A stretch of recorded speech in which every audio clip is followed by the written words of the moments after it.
Hello everyone! As you can see by the title, in this video we're going to introduce tuples and sets. We already saw lists in the previous video, but as we're going to see here, they're pretty similar to tuples and sets, at least on the surface. So let's compare all three. So hopefully this part is a little familiar. I'm going to start by creating a list and say my list equals, and let's keep it the same as before. I'm going to have 3, 1, 4, 1. Again, the way you let Python know you're making a set is you use these square brackets. So I'm going to hit enter. So I haven't evaluated the cell yet. Then what I'm going to define is something called my tuple. And the way I let Python know I'm creating a tuple is I use round parentheses, and I'll keep it the same, 3, 1, 4, 1. And then lastly, I'm going to create a set, call it my set, same elements. And the way you let Python know you're making a set is you use curly braces. So same way you might write a set in Math 13, for instance. So let's do 3, 1, 4, 1. Now I'm going to press Shift Return to evaluate the cell.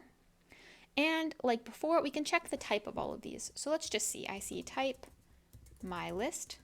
I get a list. That's good. I could do type my tuple. Get a tuple. That's good. And lastly, type my set, and we get a set.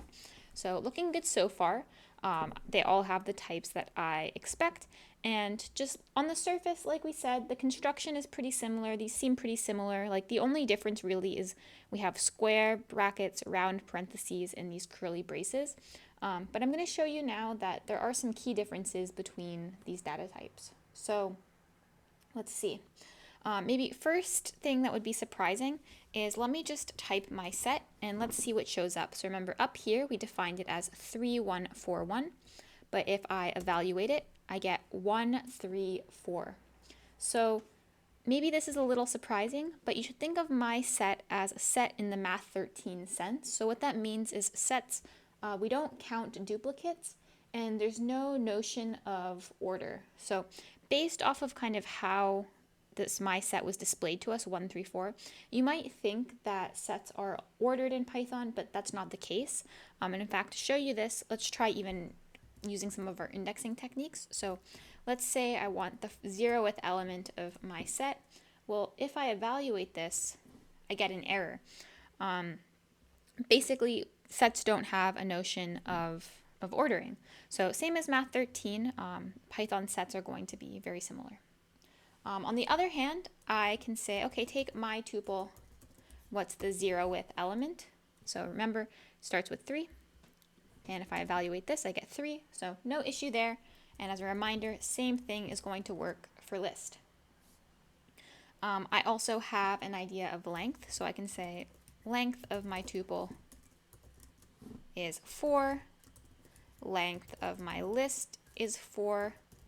Length of my set, well, that's 3, and remember, there's no duplicates in sets, so it's just 1, 3, and 4.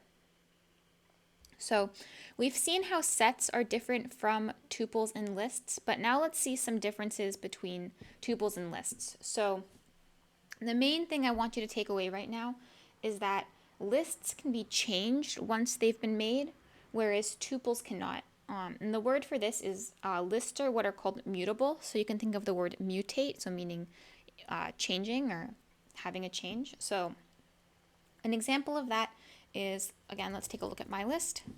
So here's the 0th index, the 1st, the 2nd. Let's say I wanted to change that 4 to the number 19. What I could do is I could say my list of 2 is equal to 19. And then if I take a look at my list, I can see here that that 4 was replaced with a 19. So my list, we had it already created, and then I said I changed my mind. I want the second index to be 19 instead, the element in the second index, and it was able to be updated. But now let's see what happens if you try the same thing with a tuple. So if I try my tuple of 2 equals 19, I'm going to get an error here saying tuple object does not support item assignment. So once I create the tuple, that's it. I can't update elements in the same way. Another thing is my list has what's called an append method. So I can say my list.append. Let's say I want to add on 3. What this does is it tacks on a 3 to the end of the list. So now if I look at my list, I can see here 3 got added to the end.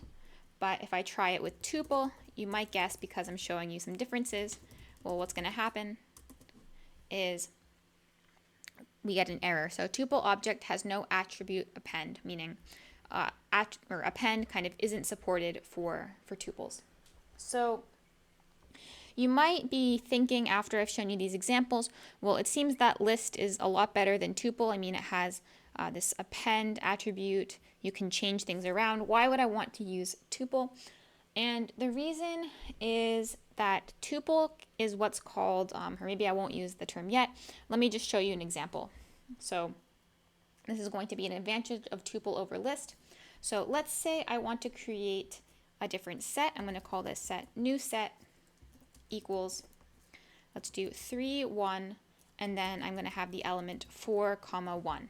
So notice here I have this tuple as an element of my set. I evaluate, and I can say something like, well, what's the length of new set? You might think 4, but be careful. I have 3, 1, and then you want to treat this tuple as its own element. So length of this new set is 3.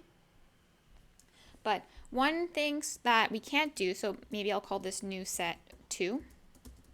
Let's try 3, 1. Instead of having a tuple, let's have a list.